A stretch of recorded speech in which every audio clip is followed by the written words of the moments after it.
আমাৰ সংসদ ভূমিষ্ঠ আমাৰ অতিথিসকল নিমন্ত্ৰিত অতিথিসকল বিভিন্ন জিলাৰ পৰা অহা বিষয়ববীয়াসকল সংগ্ৰামী বন্ধুসকল যিকি নহওক বহুত জিলাৰ পৰা ইতিমধ্যে আমাৰ সংগ্ৰামী বন্ধুসকল গুচি গৈছে।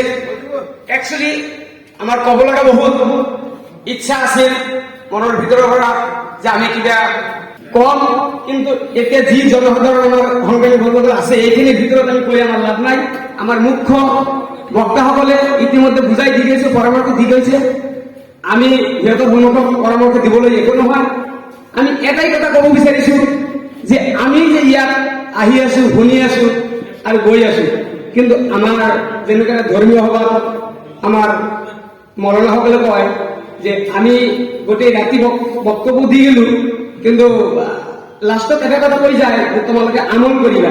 কিন্তু আমাৰ যদি আমল কৰা নহয়, আমি যদি শেষত এই বস্তুবিলাক আমি আখৰে আখৰে পালন কৰিব নোৱাৰো, তেনেহ'লে আমাৰ এই সভাত আহি আমি খালি এই কাণেদি শুনিম আৰু এই কাণেদি ওলাই দিম। আমি দেখা পাইছো ঠিক এনেকুৱাই হৈ আছে। আমি ভাবো যে আমাৰ এই অসমখনত যি পৰিৱেশ বিনষ্ট কৰি আছে, যিবিলাক দালাল শ্ৰেণীৰ মানুহে, নেতা ভাৰী নেতাবিলাকে, সেইবিলাকৰ এগেইনষ্টত আমি কি বুদ্ধি পৰামৰ্শ কৰিম, কেনেকৈ আমি আমাৰ সংগ্ৰামী যুঁজখন আগবঢ়াই লৈ যাম, ঠিক তেনেকুৱা এটা আমাৰ পৰামৰ্শ ইয়াত হ'ব লাগে।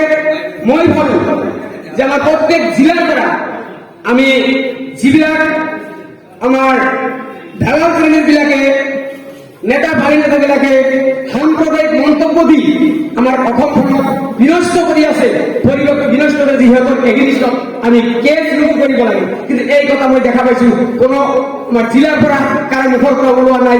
আজি সত্যানন্দৰ নিচিনা মানুহ যিজন সজাগ এছপিক ক'ব পাৰে হুইজ হি, তেওঁক কোনে পৰিচালিত কৰি আছে। গতিকে মই ভাবো যে এনেকুৱা ডাঙৰ শ্ৰেণীৰ মানুহবিলাকৰ এগেইনষ্টত আমি নিশ্চয় ইয়াৰ পিছত বা আজিৰ প্ৰস্তাৱ মই ছাৰক অনুৰোধ জনাওঁ যে যদি আগত দিনত যিকোনো চৰকাৰৰ মানুহেই হওক বা যিকোনো ৰাজনৈতিক দলৰ পৰাই, কোনো মঞ্চৰ পৰাই হওক, যদি সাম্প্ৰদায়িক মন্তব্য দিয়ে, সেইবিলাকৰ এগেইনষ্টত যাতে আমি উপযুক্ত কেছ ৰুজু কৰিব পাৰো আৰু আমি আমাৰ সংগ্ৰামখন চলাই লৈ যাব পাৰো, এইখিনি আশা ৰাখি আৰু আমি আমাৰ সংগ্ৰামী বন্ধুসকলৰ পৰামৰ্শ বিচাৰি আমাৰ জ্যেষ্ঠ বক্তাসকলে যি পৰামৰ্শ দিছে সেইবিলাক আমি পালন কৰিবলৈ স্বীকাৰ কৰি আমি আমাৰ